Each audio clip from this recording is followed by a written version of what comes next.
Olá, boa noite. Seja muito bem-vindo, seja muito bem-vinda ao Centro Espírita Morada Cristã. É uma alegria imensa ter você conosco para mais este instante de recolhimento e preparo para o atendimento espiritual, por meio das preces intercessoras. Que este momento de luz toque o seu coração e envolva seu lar em paz e serenidade.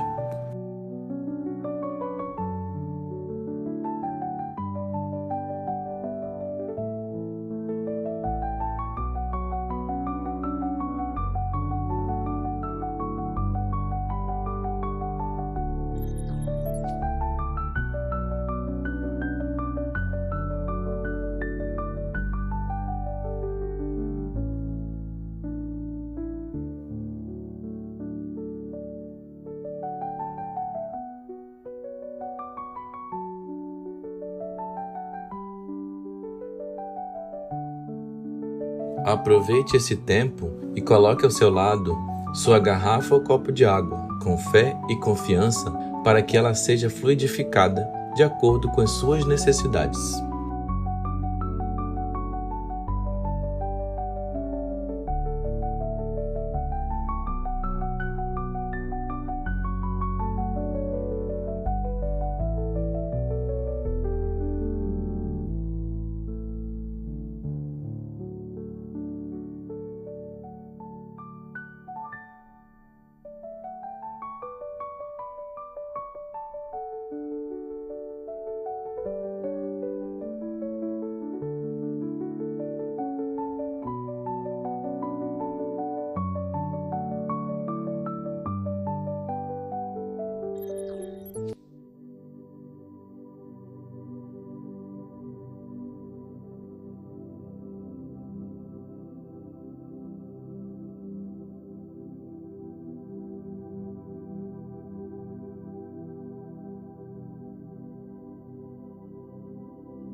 Hoje daremos início ao nosso preparo com a leitura do capítulo 13 do livro Boa Nova, psicografado por Chico Xavier, pelo espírito de Humberto de Campos, editora FEB, cujo título é Pecado e Punição. Jesus havia terminado uma de suas pregações na praça pública, quando percebeu que a multidão se movimentava em alvoroço. Alguns populares mais exaltados prorrompiam em gritos, enquanto uma mulher ofegante, cabelos desgrenhados e faces macilentas, se aproximava dele, com uma súplica de proteção a lhe sair dos olhos tristes. Os muitos judeus ali aglomerados excitavam o ânimo geral, reclamando o apedrejamento da pecadora na conformidade das antigas tradições. Solicitado, então, a se constituir juiz dos costumes do povo, o mestre exclamou com serenidade e desassombro, causando estupefação aos que ouviam: aquele que estiver sem pecado, atire a primeira pedra. Por toda a assembleia se fez sentir uma surpresa inquietante. As acusações morreram nos lábios mais exaltados. A multidão ensimesmava-se para compreender a sua própria situação.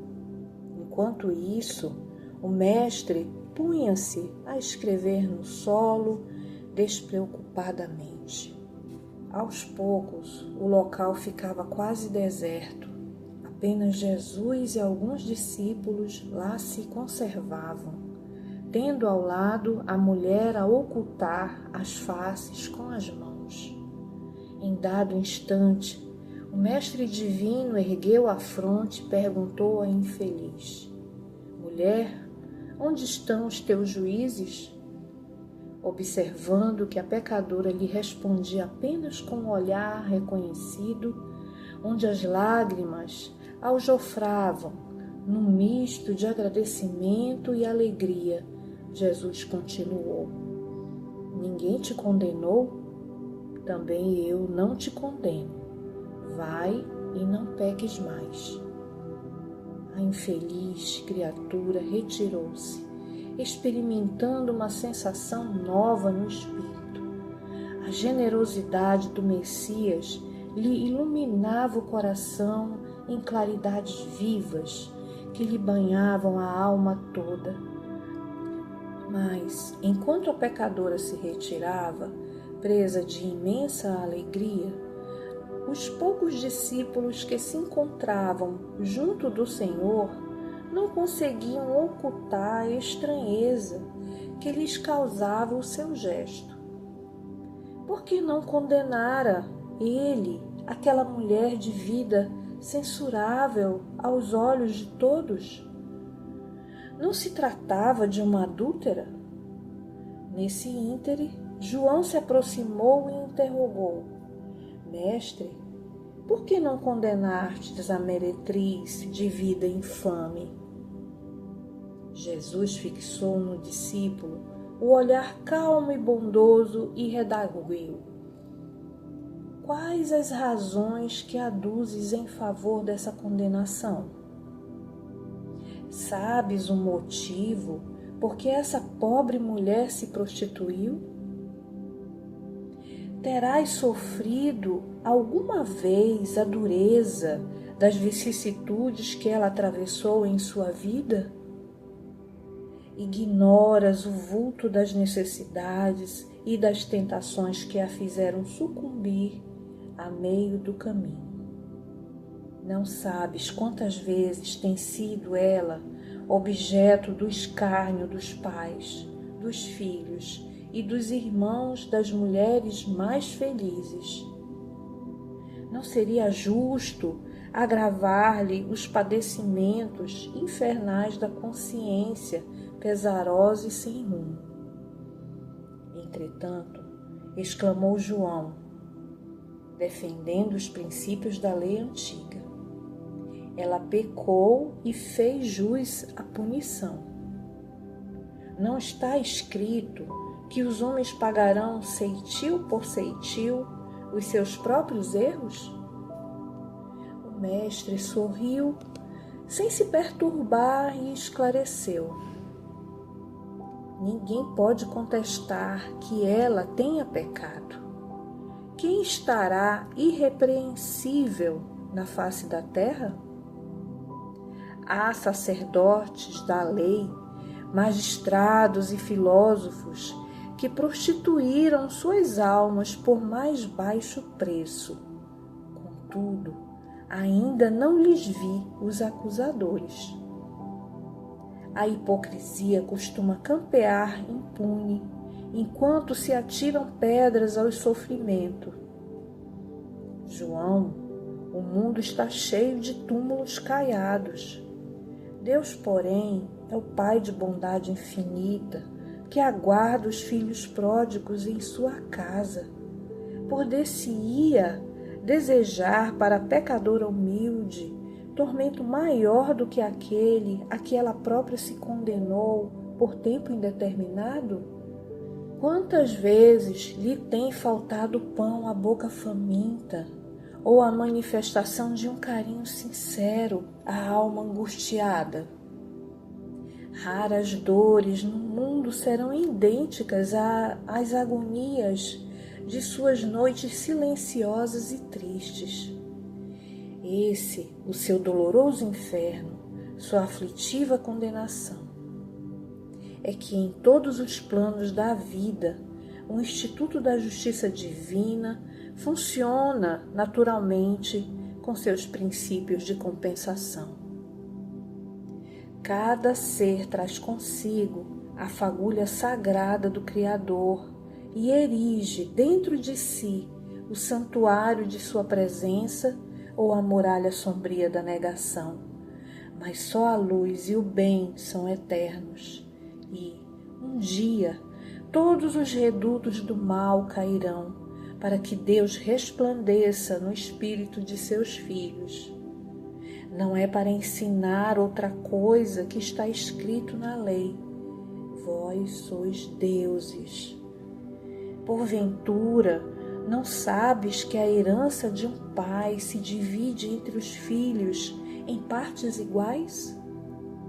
As criaturas transviadas são as que não souberam entrar na posse de seu quinhão divino, permutando-o pela satisfação de seus caprichos, no desregramento ou no abuso, na egolatria ou no crime, pagando alto preço pelas suas decisões voluntárias. Examinada a situação por esse prisma, temos de reconhecer no mundo uma vasta escola de regeneração, onde todas as criaturas se reabilitam da traição aos seus próprios deveres. A Terra, portanto, pode ser tida como um grande hospital em que o pecado é a doença de todos. O Evangelho, no entanto, traz ao homem enfermo o remédio eficaz para que todas as estradas se transformem em suave caminho de redenção. É por isso que não condeno o pecador para afastar o pecado e, em todas as situações, prefiro acreditar sempre no bem. Quando observares, João, os seres mais tristes e miseráveis, arrastando-se numa noite pejada de sombra e desolação, lembra-te da semente grosseira que encerra um germe divino e que um dia se elevará no seio da terra para o beijo de luz do sol.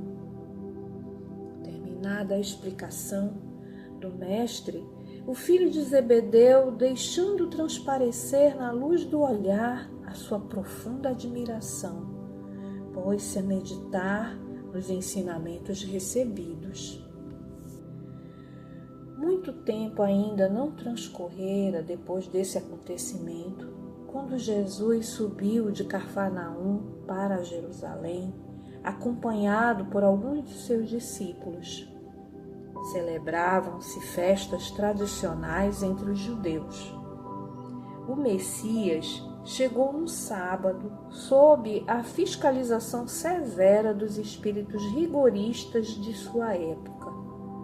Não foram poucos os paralíticos que o cercaram, ansiosos pelo benefício de sua virtude salvadora. Escandalizando os fanáticos, o Mestre curava e consolava na sua jornada de gloriosa redenção, explicando que o sábado fora feito para o homem e não o homem para o sábado. Enfrentava sorridente as preocupações dos mais exigentes. Vendo tantos cegos e aleijados aglomerados à passagem, Tiago o interpelou: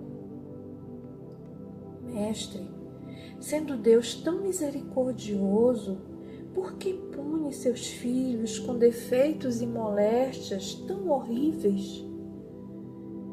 Acreditas, Tiago, respondeu Jesus, que Deus desça de sua sabedoria e de seu amor para punir seus próprios filhos? O Pai tem o seu plano determinado com respeito à criação inteira. Mas, dentro desse plano, a cada criatura cabe uma parte na edificação, pela qual terá de responder. Abandonando o trabalho divino para viver ao sabor dos caprichos próprios, a alma cria para si a situação correspondente, trabalhando para reintegrar-se no plano divino, depois de se haver deixado levar pelas sugestões funestas, contrárias à própria paz. João compreendeu que a palavra do Messias era a confirmação dos ensinamentos que já ouvira de seus lábios na tarde em que a multidão exigia o apedrejamento da pecadora. Afastaram-se em seguida do tanque de Betsaida, cujas águas eram tidas em Jerusalém, na conta de miraculosas, e onde o mestre fizera andar paralíticos, dera vista a cegos e limpara leprosos. Na companhia de Tiago e João, o Senhor encaminhou-se para o templo, onde um dos paralíticos que ele havia curado relatava o acontecido, cheio de sincera alegria.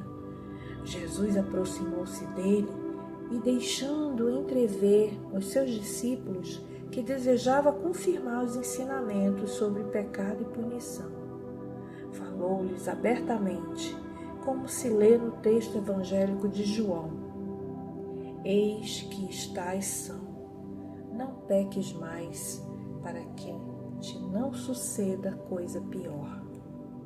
Desde que esses ensinos foram dados, novas ideias de fraternidade povoaram o mundo, com respeito aos transviados, aos criminosos e aos inimigos, atingindo a própria organização política dos estados. O Império Romano vulgarizara os mais nefandos processos de regeneração ou de vingança. Escravos ignorantes eram pasto das feras nos discernimentos públicos pelas faltas mais insignificantes nas casas dos patrícios. Só de uma vez 30.000 desses servos a quem se negava qualquer bem do espírito foram crucificados numa festa, próximo aos soberbos aquedutos da Via Ápia. Os açoites humilhantes eram um castigo suave. Entretanto, desde a tarde em que Jesus se encontrou com a pecadora, diante da multidão, um pensamento novo entrou a dominar aos poucos o espírito do mundo. A substância evangélica do ensino inovidável penetrou o aparelho judiciário de todos os povos.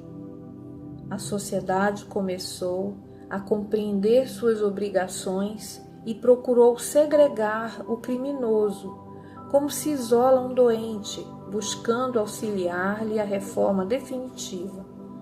Por todos os meios ao seu alcance, os menores delinquentes foram amparados pelas numerosas escolas de regeneração.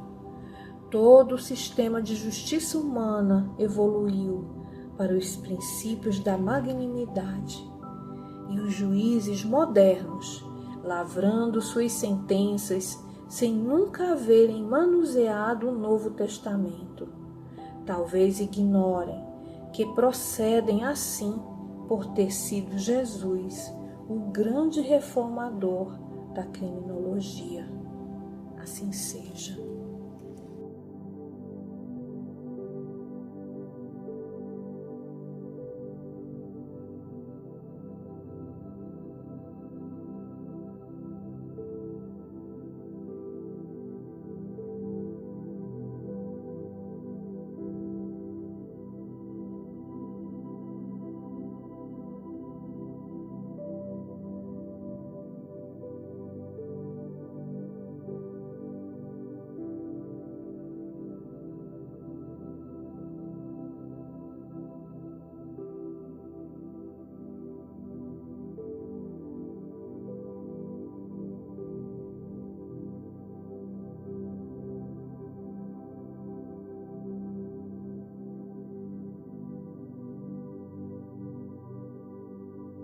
Com serenidade e o pensamento elevado, convidamos você a se conectar com as esferas superiores, unindo-se a nós em oração.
Agora vamos fazer a leitura da prece, intitulada Prece por Luz, pelo Espírito de Emmanuel, contida no livro Ceifa de Luz, psicografado por Chico Xavier, pelo Espírito de Emmanuel, publicada pela editora FEB.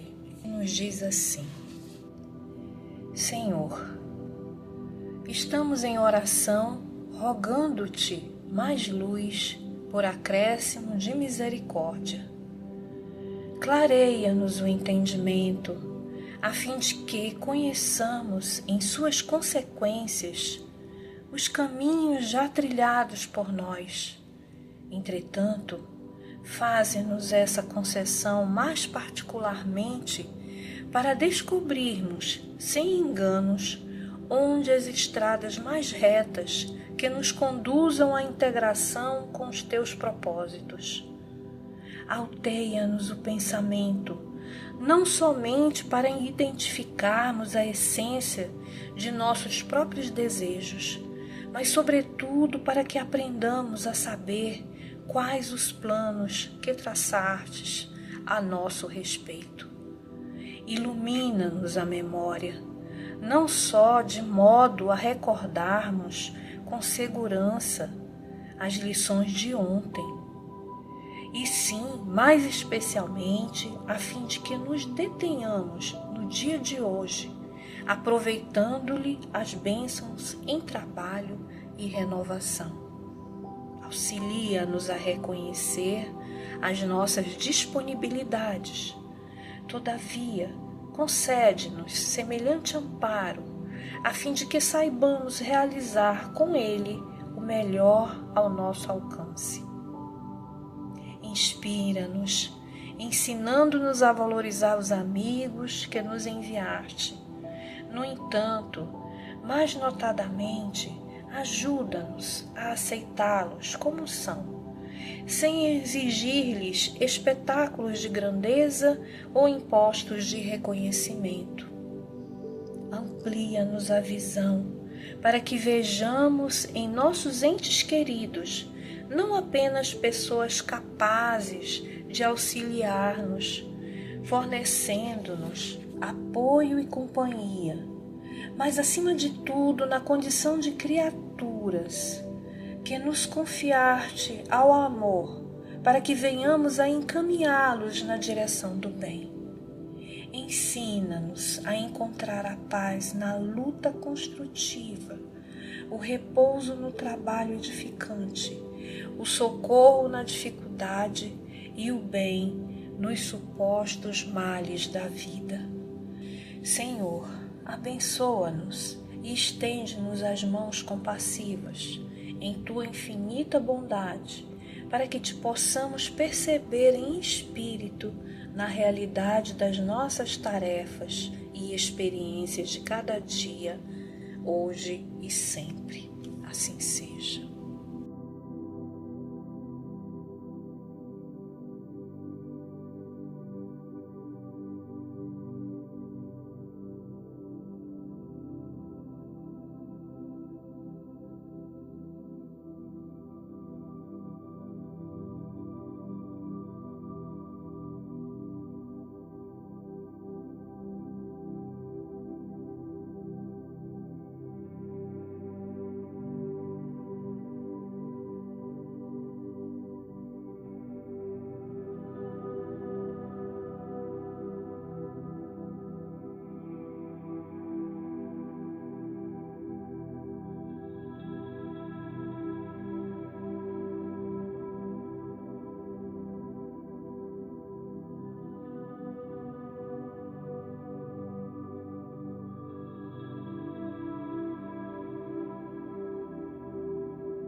Queridos irmãos e irmãs, vamos seguir agora em recolhimento com um coração agradecido a Deus pela dádiva da vida e pelas bênçãos que muitas vezes em silêncio nos cercam. Este é um momento de oração e profunda reflexão à luz da mensagem que recebemos. Pense, que transformações podemos fazer para nos aproximarmos dos ensinamentos do Cristo? Agora, você está convidado a fazer uma prece por você, seus entes queridos e por aqueles que precisam de auxílio.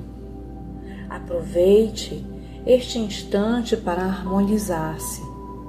Entregue-se com confiança à oração sincera, à escuta interior e à luz divina que o envolve neste momento. Se terminar sua prece antes do encerramento desta harmonização, permaneça relaxado, permitindo que essa melodia suave envolva você nos melhores sentimentos.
Queridos amigos e amigas, encerramos mais um momento de preparo por meio das preces intercessoras para o seu atendimento espiritual, cultivando gratidão no coração.